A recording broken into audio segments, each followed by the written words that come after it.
Hello, and welcome back to Wilkes Wednesday webinars. I'm Margaret Steele, Chief Development Officer here at Wilkes University, and it's my pleasure to hold responsibilities for alumni engagement, for university fundraising, and the stewardship of those relationships and donations. As a result, I am inspired every day, and today I am proud to join all of you as part of the greater Wilkes community as we learn and grow together. Certainly, these are unprecedented times, and we have been challenged and frightened some of those times. But as a learning institution, we are inspired by discovery and we are inspired by solutions. Specifically, and most relevant today, our alumni made clear that many of us have a need to mitigate the additional stressors brought on as a result of this novel virus. And it is indeed our good fortune to be able to rely upon Wilkes University expertise. And what a presenter we have today. Dr. Bob Bolander has been with our community for many years. And I hope I'm not giving too much away. When I looked into this, it's 42 years. Wow. 42 years, countless students have been able to grow and learn under Bob. For those of us who are on campus for many of those years, it is just such a tremendous source of pride and comfort to know that we have such experienced educators here at Wilkes University. If you have missed any of our previous webinars with other folks from our community, both alumni and our faculty, please go to our Alumni Association webpage. All of them have been recorded and they are available for you to view at your leisure. Now let's get started. I'd like to introduce Mary Simmons, who's our Associate Director of the Alumni Association.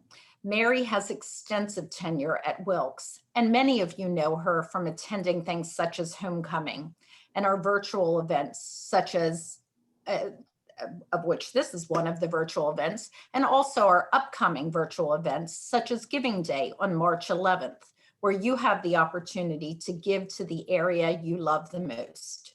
Perhaps it's the arts, perhaps it's the psychology department. Bob would probably put in a couple of rah-rahs for that. Mary's always available to answer your questions, and she will facilitate our webinar today. Mary? Hi, thank you. As Margaret mentioned, I will be facilitating the webinar today, and I have just a few notes before we begin. Please use the Q&A button at the bottom of your screens to ask a question for Dr. Bolander at any time during the presentation, and those will be answered at the end. Even though participants are in watch mode, we do still have the capability to be very interactive, and in fact, we encourage that. So please use the chat box, even starting now, to maybe drop your name, class year, or where you're from, so we can all see who is on the webinar today. And now I would like to introduce our presenter to you all today, Dr. Bolander. Dr. Bolander is a psychologist with more than 30 years of experience in the mental health field. He is a member of the American Psychological Association, the Eastern Psychological Association, and the Pennsylvania Psychological Association. He graduated from Lebanon Valley College of PA and completed his master's and doctoral degrees at the University of Rochester. Dr. Bolander holds international board certification in neurofeedback and has been awarded the designation of Associate Fellow of the Biofeedback Certification International Alliance. He has nearly 10 years of experience in providing neurofeedback and biofeedback services. Dr. Bolander has served as a clinical associate professor at the Commonwealth Medical College, along with his long tenure here at Wilkes. He is a professor of psychology, where he teaches courses in neuropsych, clinical psych, psychopathology, psychological testing, critical thinking, positive psych, mindfulness, and human personality. As a researcher, Dr. Bolander has 35 scientific research publications. He is also the co-director of the Neurotraining and Research Center at Wilkes. So Dr. Bolander, I will leave it to you. Take it away. Okay, thank you very much for that kind introduction. I wish I knew that person you were describing there. It sounds very interesting.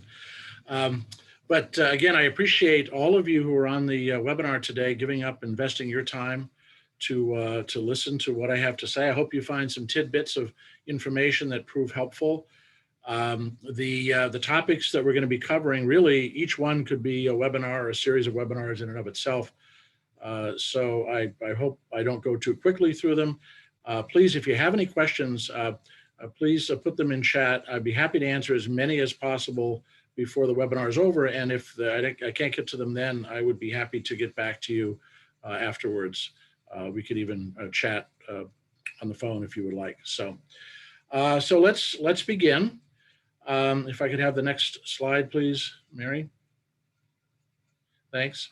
It's no secret that that the world is in the midst of a pandemic. We are surrounded by headlines that talk about everything from job loss to the effects on children who are not in school and so on. And it's certainly something which all of us are having to adjust and adapt to in ways that we never thought we would. Can I have the next slide, please? Life's been very tough in recent months. Here are some of the questions that maybe you might have found yourself asking. This is unfamiliar territory to most of us. How do we respond to this global crisis? How do we cope with the fear and anxiety about the present and the future? How do we deal with social distancing, which is really social isolation? And when this is over, how are we going to interact with one another? Will there be a lingering fear of hugging someone, or people coughing, or being too close to strangers? Will we be willing to hold a door for someone to get that close to do something like that? How do we interpret to our children what's happening? Certainly they don't have the capabilities that we have to understand what's happening. So how do we help them understand what's going on? How do we adjust and adapt to the disruptions of every facet of our lives? How do we deal with the disappointment of canceled important events? I would have loved to attend my son's wedding in September, but I couldn't. How do we cope with financial burdens of job loss and income cuts? How do we adapt to working from home, Zoom after Zoom after Zoom, which is something I'll address today? Should I feel bad for wanting to get away from my kids and my spouse at times? And what will the new world look like when all this is over?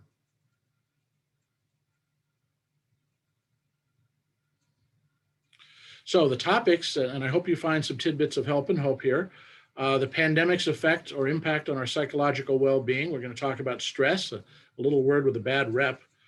Pandemic's impact on our relationships, social media and connectivity in the pandemic age, the good and bad and the possibly very ugly, and perhaps the word of the year and how it's impacted us at home and in the workplace. And if you would click, Mary, we'll see what that word of the year is. That word of the year, of course, is Zoom, a word that was in very few of our vocabularies prior to this year. And then we're going to talk about the myriad of helpful resources that are available to all of us. So remember February 2020, the good old days? You millennials out there, do you ever get sick and tired of hearing us baby boomers talk about the good old days? Could you click, Mary? Now you have some of your own before COVID. You could say, I remember the days before COVID. Those certainly were the good old days.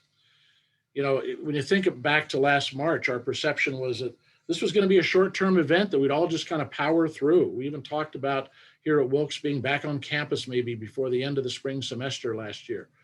We're going to emerge back to our normal world in a matter of weeks, perhaps months, and this was just a blip on the radar screen. This slowly changed to a realization that this is a long-term crisis without a clear end date. Even now with the vaccines, we're not sure when this is all going to be done. Meanwhile, our power through strategy started to fail, our optimism waned, our moods fell, we began to feel burned out, and the stress we felt evolved from acute to chronic. And certainly the pandemic has threatened our sense of safety, security, and predictability in ways that most of us could never have imagined. It may not surprise you that the Gallup organization does a periodic happiness poll in the United States, and 2020 was the worst of recent years for happiness amongst people in the United States. There was a survey of college students last June asking them what their sources of stress were in their lives. And you can look at the numbers here.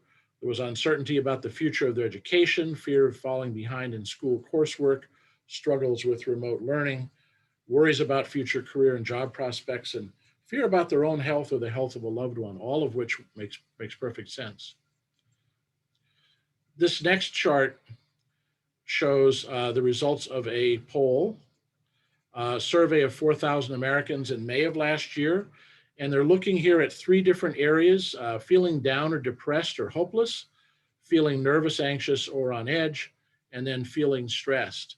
And they asked people to indicate this week compared to last, are these more of a problem for you or less of a problem or about the same? And as you can see from the bars on top, in most cases, people indicated this week was worse than last for depression or for anxiety or for stress. But my attention was captured by the folks at the bottom who indicated that this week was not as bad as last week. So as the pandemic went on, it seemed as though, at least on a week-to-week basis, they seemed to feel a bit better. What lessons do they have to teach us? Is it possible that difficult times can make us healthier? Perhaps that's true if we develop the right mindset. We're going to talk about mindset in a bit. Okay, next, Mary, thank you. So a colleague of mine once said a couple of years ago, and I think very powerfully, stress is destructive until the moment you decide that it isn't.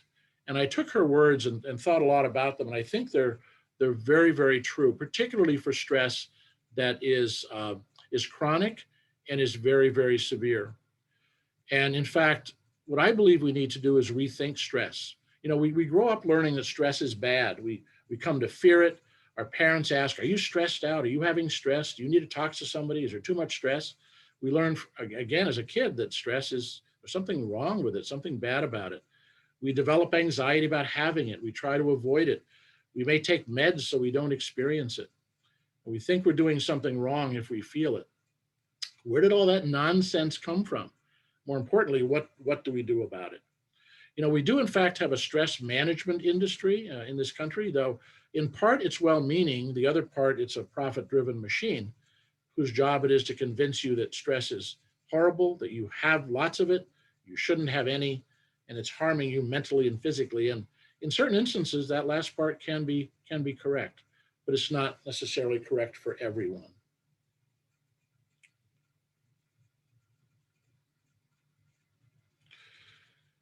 The stress experience that humans have was designed to help our ancestors survive. It's built into us. It's part of our human nature to experience stress.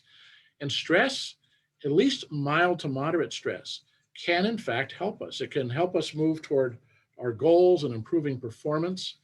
And we make a wrong assumption if we believe that stress effects only can be negative and we have to reduce stress. That's a mistake in our thinking. Stress can be seen not as an enemy to be avoided, but an ally to help us reach our goals. It's all about perceiving stress not as dangerous and overwhelming and being unable to cope. Could I have the next slide, please? Thank you. You know, ask an athlete what's going to happen if they go into a athletic event without feeling stress, or ask a student what's going to happen if they don't feel some stress while studying for and taking an exam. You know, stress heightens our focus, primes our bodies and minds for action, improves memory, improves mental toughness.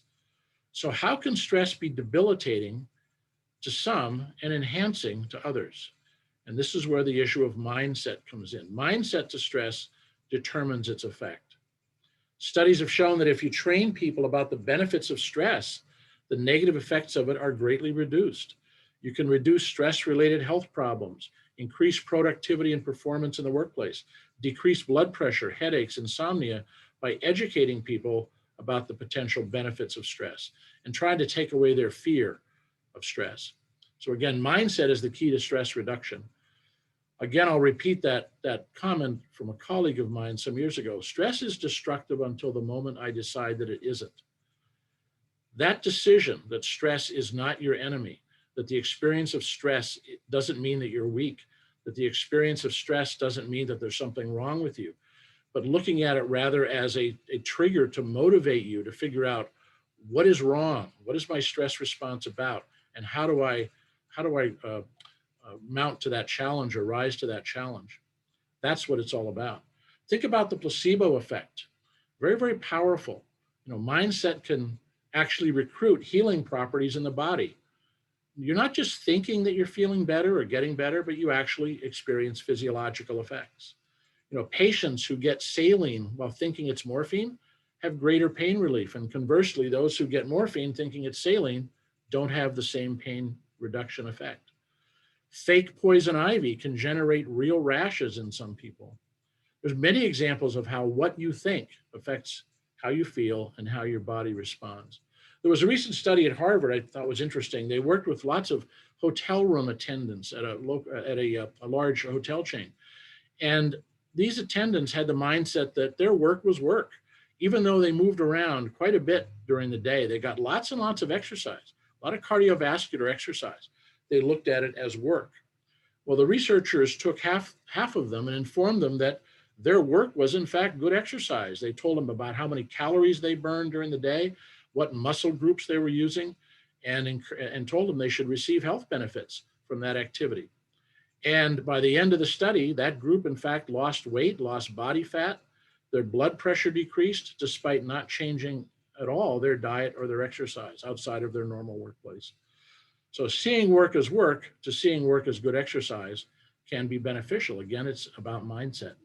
Next, please. I have to mention Viktor Frankl here, who was an Auschwitz survivor, went to a concentration camp as a teenage boy, and after being liberated at the end of World War II, became a very well-known psychotherapist. And Frankl's known for the following statement, and I think it's very powerful. Everything can be taken from a man or a woman, but one thing, the last of human freedoms, to choose one's attitude in any given set of circumstances, to choose one's own way. And certainly one's attitude or perspective on life and the events of life is key to determining our behavioral and emotional response to it. Part of that attitude is what you choose to pay attention to. And yes, I'll admit it, I'm a faculty member and I can't help throwing some educational tidbits in here. It's just in my nature. William James, who's the founder of psychology, said, "My experience is what I choose to attend to." So you can create any number of different experiences based on what you choose to attend to. So many of us choose to attend and attend and attend to the 24-hour news cycle. Bad news gets drilled into us over and over again, minute-to-minute dribs and drabs of news related to a catastrophe of one kind or another. And certainly over the past year, the COVID pandemic, or divisive political rhetoric or hatred and violence from rightists or leftists. So if you choose to attend to that 24-hour news cycle, that will be your experience. I have so many patients who will complain to me they have trouble sleeping. Well, tell me about your day. Well, I have dinner at 6 o'clock. What do you do then? Well, I'll sit down and my wife and I will play a game. What do you do then? Well, then I put on the news and I watch the news for 2 hours and then I have trouble sleeping. It's not hard to understand what the problem is there. Next, please. So how does one change their stress mindset? Well, I don't have time to address that today, but I have a tremendous resource for you. The Stanford University has put up a website, you can see it here, which has videos and workbooks. It's all free. Videos talking about stress, workbooks helping you change your mindset towards stress. And the idea is to acknowledge your stress, to welcome it, and then utilize it to achieve your goals, rather than try to run from it or hide from it, or worse yet, try to medicate it away. So I really encourage you to go to this website. I understand that the PowerPoints are going to be available after the webinar, so you'll be able to find this website. Thank you. Next. But if stress does become overwhelming, there are ways that you can cope with it. You can use what is called mindfulness-based stress reduction. A good friend of mine, Dave Potter, out in Washington State, has put the essentials of this science-backed way of reducing stress online at no cost, which is a tremendous service to all of us. You go to the website paylousmindfulness.org, and this is an 8-week program with readings, videos, yoga led by a health psychologist, meditations, and much more information. You can certainly take more than 8 weeks to finish it if you like, but this is all a free resource about reducing your experience of stress. Next, please.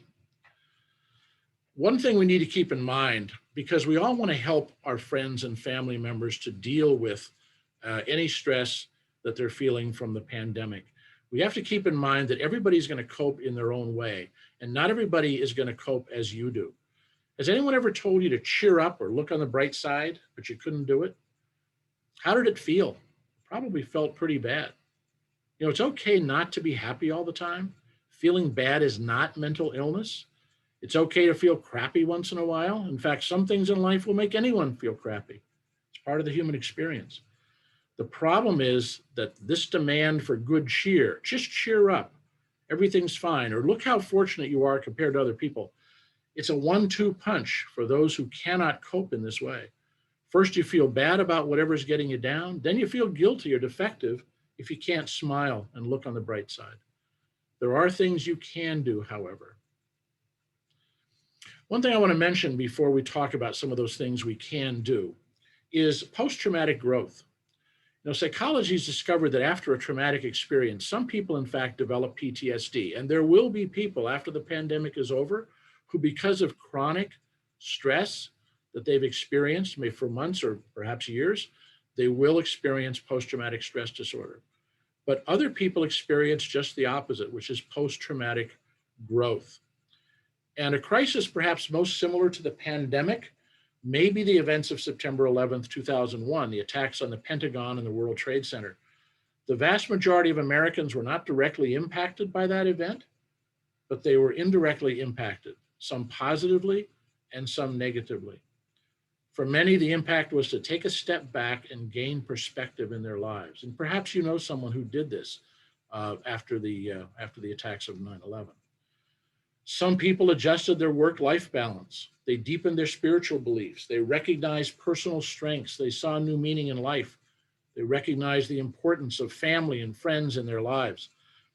This will happen for many of us as the pandemic winds down, though many will be left with ongoing anxiety or depression. But don't forget the possibility of post-traumatic growth. One of the foundational facts from decades of research in psychology is the importance of close human relationships. And one thing I can say without question is that close human relationships are the foundation of happiness and well-being. Conversely, the absence or loss or reduction of close human relationships has the opposing effect. Robert Waldinger, who's the current director of the Harvard Longitudinal Study, which has been going on now for almost 80 years, following young men from the Boston area, some of whom went to Harvard, some of whom were street kids, following them for their lives and now their children and grandchildren, asking the question, what brings happiness? What brings a sense of well-being to the lives of people? The answer is clear. It's simple. It's close human relationships. And Waldinger tells us that loneliness kills. It's as powerful as smoking or alcoholism. And certainly our relationships have been impacted by the pandemic. Next, please. So how do you feel right now as you look at these images? Certainly don't look like loneliness, do they? In fact, they look like just the opposite. Have any of you had these experiences during the pandemic? A little too much closeness, a little too much family, a little too much relationship? Yeah. How about the next slide, please? And how do you feel when you look at these images? This certainly creates the opposite side of the fence, and that is the loneliness and the isolation that the pandemic has caused. You know, ironically, it's done two things. It's created, in some instances, this overwhelming, if I could have the next slide, please, this overwhelming juxtaposition of people where we're constantly surrounded by many of the people and groups we value the most. And that sounds wonderful until it becomes too much. And then we're also isolated from many of the people and groups we value the most. The balance is lost. Next, please. In psychology, there's a theory called self-differentiation theory, which tells us that the ability to balance closeness and autonomy in marital or family relationships is really important. The ability to remain separate from those we care about, yet connected to them in any relationship, be it a friendship, be it a marital relationship, or a parent-child relationship. Healthy relationships are a balance between togetherness and individuality. And those of you in relationships will recognize this. Sometimes there can be too much togetherness or too much individuality.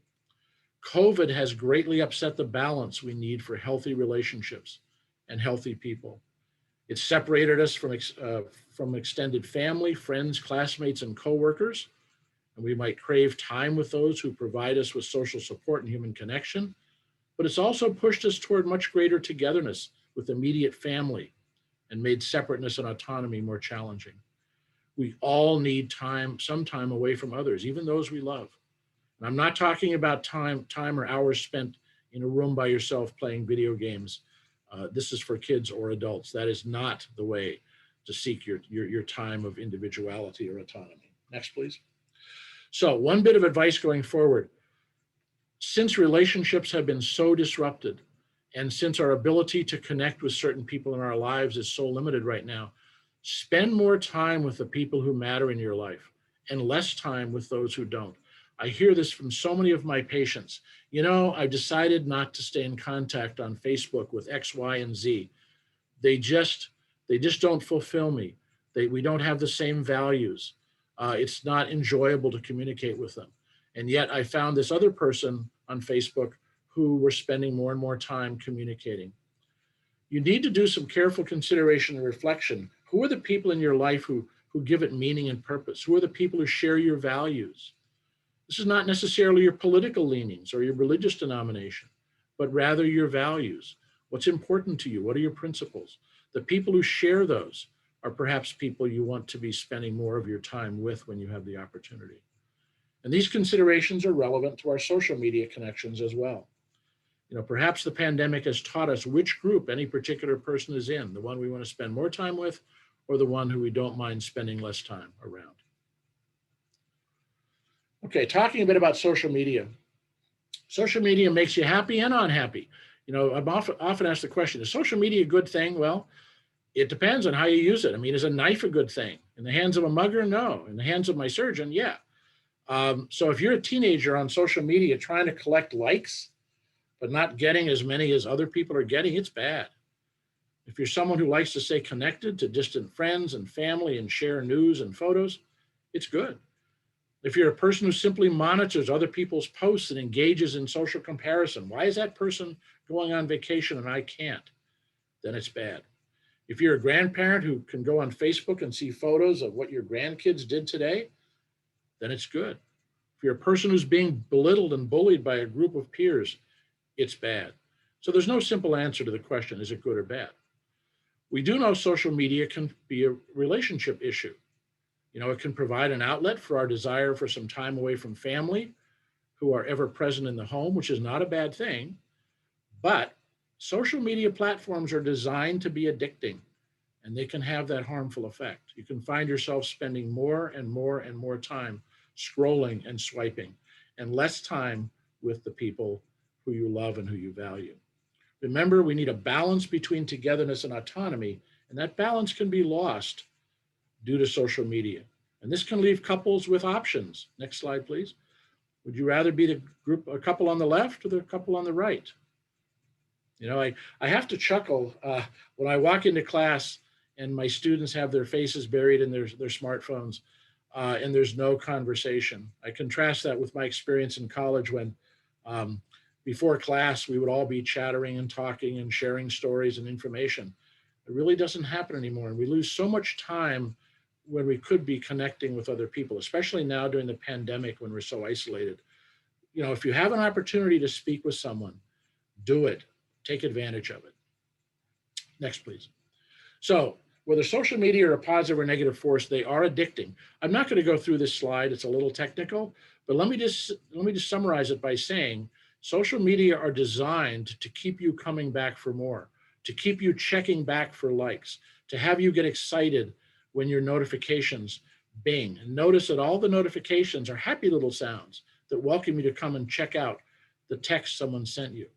You know, you don't hear, oh no, another text just came in. They're happy little sounds that make you want to see what just arrived. Next, please. I won't take time with this slide either, but if you have an opportunity, there's a Netflix documentary called The Social Dilemma, which talks about what perhaps is the real ugly side of social media.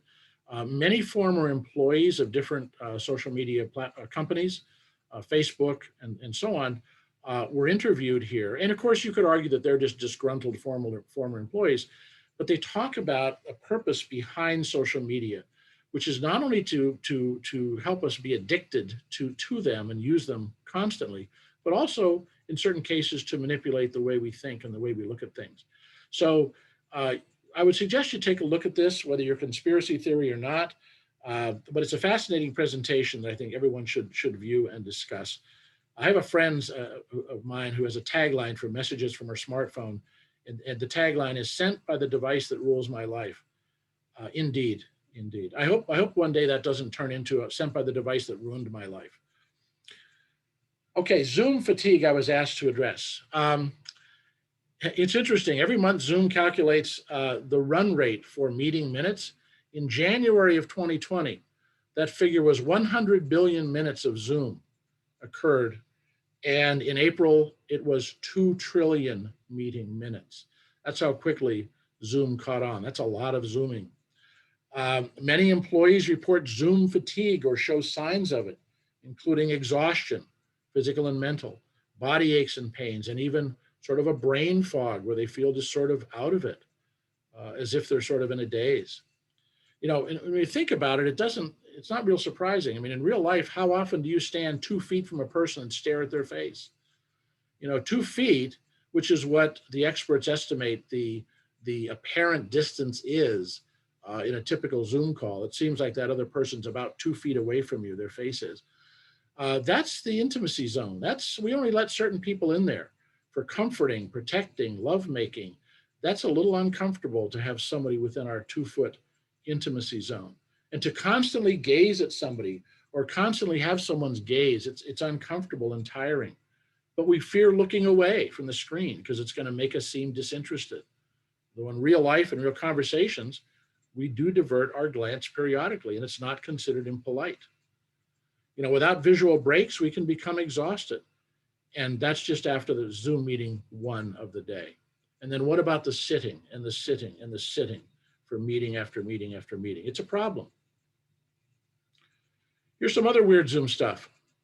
Zoom calls create this unique feedback loop where you can see yourself as you communicate. How often does that happen in real life, where you're talking with somebody and yet you see your face? This is a very odd sensation. So all of a sudden you can't read others' body language as well, and you can see yourself in full screen mode. That's unnerving. We don't know when other people on the call are looking at us. At a face-to-face meeting, you can see that everybody's looking at the speaker and not at you. You always need to be on, though, in a Zoom meeting, because at any one moment, someone could be staring at your face and evaluating your complexion. And don't forget the ever-present technical bandwidth internet issues, which you've all experienced, where voices stop and video stops and so on can be very, very aggravating. So Harvard School of Business recognizes the problems of Zoom and has a bunch of tips. I'll just quickly go through them. Again, you can review them later. First of all, ask yourself if a Zoom meeting is really necessary. There are other ways of communicating that may not require a Zoom call. Don't try to multitask during a Zoom call. You can't, no one can, don't try, really. It's impossible. All you can do is switch attention from one task to another rapidly, and that's fatiguing. Take breaks. Minimize the window, look away from the computer for a few seconds. And if you're leading a Zoom call, make it okay for people to turn off their cameras for a few minutes here or there. Get up and leave, take a break. Shorten meetings. Okay, try not to schedule them back to back. Make them less than 30 minutes, less than 60 minutes. Reduce on-screen stimulation. Turn off your self-view. Encourage people to use plain backgrounds. Make only the speaker visible. And then make social Zoom meetings opt-in. Some companies actually, they have social Zoom meetings. We're all going to get together and talk about our children, or we're going to talk about how our weekend went. Make those opt-in. If somebody doesn't want to get involved in that, there shouldn't be any penalty to pay with the company because you choose not to take part in that particular Zoom meeting. And I'll tell you what, for us introverts, a day of virtual meetings takes a real toll, Next, please. Here are some Psychology Today tips for working from home that often involve Zoom calls. And again, I won't take time to go through these. You can read down through them. But they involve things like taking a break and taking time away to breathe. Getting a good night's sleep cannot be overestimated. It is extremely important. Good sleep hygiene, good sleep sets the stage for a much more productive workday. And then finally, eat the frog, as Mark Twain would say. The frog represents the uncomfortable, distasteful things we have to do during the day at work. Do them first, Mark Twain says. Get them out of the way. And if you have to eat 2 frogs, eat the biggest one first. Get those distasteful things out of the way first, so the rest of the day, they won't be hanging over your head. Okay, mental bandwidth. Fatigue and mental demands add up and wear us down. Think of Wi-Fi bandwidth issues and Zoom. There's only so much bandwidth available. What happens when you exceed it? You know the problems. The same is true in our lives when we exceed our mental bandwidth. So what can you do? Well, what can you do to best use your existing Wi-Fi bandwidth? You turn off notifications, apps, close other programs, close windows. Next, please. What can you do to make best use of your existing mental bandwidth? Reduce your workload, stop multitasking, reduce your obligations, and so on. You can also purchase more mental bandwidth. Do things like meditation, acknowledge and welcome your stress, breathing to clear your mind, reframing the conditions of your life. These things will purchase you more mental bandwidth. They'll remove some clutter from your mind, making more mental energy available for the things you have to do. I want to give you a quote from someone who I know has faced some serious challenges in terms of a child with a very serious illness and being isolated from grandchildren. Here's what she said, and I think there's tremendous power in this. I miss people. I miss my kids. The worst part is I lost a year of my grandchildren growing up. I missed milestones, but I know that that pales in comparison to the losses others have suffered. We are well, challenges being handled, grateful for health. We haven't lost family members. The sun rises and I breathe in. We all have a good job, a roof over our heads. We're warm, safe, and fed, and we've not lost income. I think that's a tremendous way to look at experience during the pandemic. Next, please.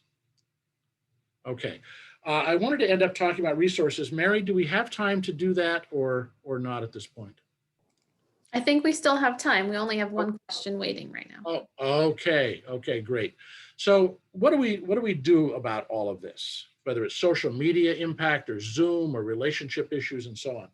There are tremendous numbers of resources out there now that have responded to the needs of the pandemic, including webinars. Next, please.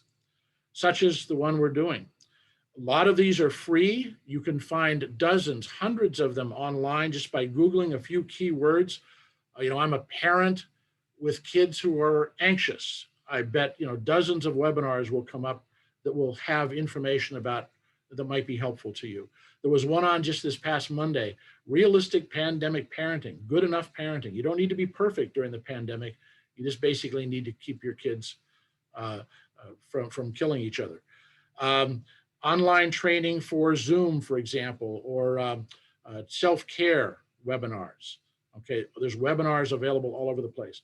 Reach out to family and friends. We call it social support. To do more than just venting. Venting means you just complain to them. Talk with them about what your concerns are. Perhaps get some helpful perspective from them. I know a lot of people say we don't want to burden our support system. He's got enough going on in his life. She's dealing with the same things I am. I don't want to take their time to talk about my concerns. But that's why we call it a support system. And if you're not going to use it, why is it a support system? If you would be willing to help and listen to somebody else, then give other members the same, some credit too. Utilize your support system. Next, please. People who live with mental illness can reach out and help those new to the game. Even people who've been through anxiety problems or depression, they may have experience, they may have knowledge that can help you who are perhaps dealing with these things for the first time. I won't take time to play that small video at the bottom, but you can certainly do that if you look at the PowerPoints later. Next, please. Another self-help resource here, which I purchased, I thought this was pretty cute. The Big Activity Book for Anxious People. It's a way of helping people with anxiety to sort of look at life situations and laugh at them. So it's sort of a comic book for people with anxiety. I know it doesn't sound like a funny thing, but sometimes you can help people just by looking at something in a humorous way. What do you do when you say goodbye to somebody and then you find you both walk in the same direction? I mean, we've all had that awkward experience. And there's just some funny answers, for example, to that. So this is a nice little resource for people with anxiety. Next, please. Gosn.com is a great website for parents with young children. It's got all kinds of resources. Some you have to purchase, some are free, helping your kids deal with stress and anxiety and social anxiety and so on. So that's another great resource. Next, please. Many people find strength and hope in exercising their spiritual values and practicing their faith tradition. So if this is something that's appropriate to your life, certainly consider pursuing this aspect of your life. I'm going to suggest something additional represented by another type of faith, and that is one of our Wilkes grads, Faith Banka, who graduated in 2019, who's very interested in positive psychology and helping people experience life in more positive ways. She has on Meetup, which is a social media platform, she's formed the New Jersey Positivity and Wellness Building group, and they have activities all the time. So if you go to that group, if you Google that, you'll be able to find her webpage, and she has various planned. I would encourage you to take advantage of that. You don't need to live in New Jersey to utilize that, but please take a look at that resource. Next. There's a variety of things you can do on your own every day. Meditation. Dr. Paul here on campus has online meditation every Tuesday at 5 p.m. There's all kinds of YouTube videos about meditation that are available. Looking at your nutrition. Nutrition and mental health are intimately tied. Eating a healthy diet, taking vitamin supplements with consulting with your physician, of course, because these are not gumdrops. They do have an impact on our physiology. Engaging in gratitude, expressing gratitude, acts of kindness, forgiveness, counting our blessings, good sleep hygiene, very important as well. Next, please. Find activities to soothe yourself. I mean, there's various things that people do, whether it's soaking in the tub or engaging in a hobby or flying a kite, just simple things that can soothe you when you're feeling anxious. Next, please. Okay, we're going to skip the next couple of slides. They're a little complicated, but they involve the importance of slow breathing. Next, please. Limit your media exposure. Engage, in helping relationships. Keep as much contact as you can with your social support system. And then access mental health care from lighter resources like 7 Cups of Tea, where you can call in and talk with a trained listener, or perhaps actual psychotherapy or counseling. Telehealth has certainly increased mental health visits by several 100% and is available. There's tremendous resources in every community. I'd be happy to talk with you. Next slide. If you have questions about where you could find those resources, I'd be happy to talk with you about that. So I went a little bit long. I'm very sorry for that, but I almost can't help myself. I'm a faculty member. We always think that what we have to say is extremely important and must be said. So are there any questions, Mary, that I can address in the time we have left? Yes, our first question actually has something to do with the last slide you mentioned. Are the number of healthcare professionals who treat mental health, is that growing fast enough to meet the demand? Probably there's going to be a little bit of a lag, because certainly no one predicted 2020, and certainly the healthcare professionals that I know are being swamped with calls and with people wanting to receive services. So I think right now we're feeling a little bit of a pinch, but I have not heard of anybody being turned away. I think because of the pandemic, we might find more people going into the mental health field, which I think is a wonderful thing. But I think right now we've been able to sort of handle the need that's out there. Therapists I know are working more hours than they typically do, but I think they're doing it because they feel that the need is there. Great, thank you. The next question is, would you say that anybody could benefit from counseling or therapy? I think anybody could, because all of us have issues that we might want to discuss. It might not be something which is causing you serious distress. It might be a question that's on your mind about a career choice, about a relationship choice, something like that. Again, might not be something that's causing you depression or anxiety, but perhaps sitting down with someone and talking about that could be helpful. You know, very often just the act of telling somebody else about something going on in your life can be very, very therapeutic. It makes you, for the first time perhaps, put all of your nebulous thoughts into order and tell somebody else about it. And sometimes that act in itself is enough to give the person the answers that they need to their questions. So yes, I would say anyone could benefit from talking to a counselor or therapist, just like you could benefit from talking to a friend about friend issues, but perhaps you don't want to talk about other personal issues with that friend.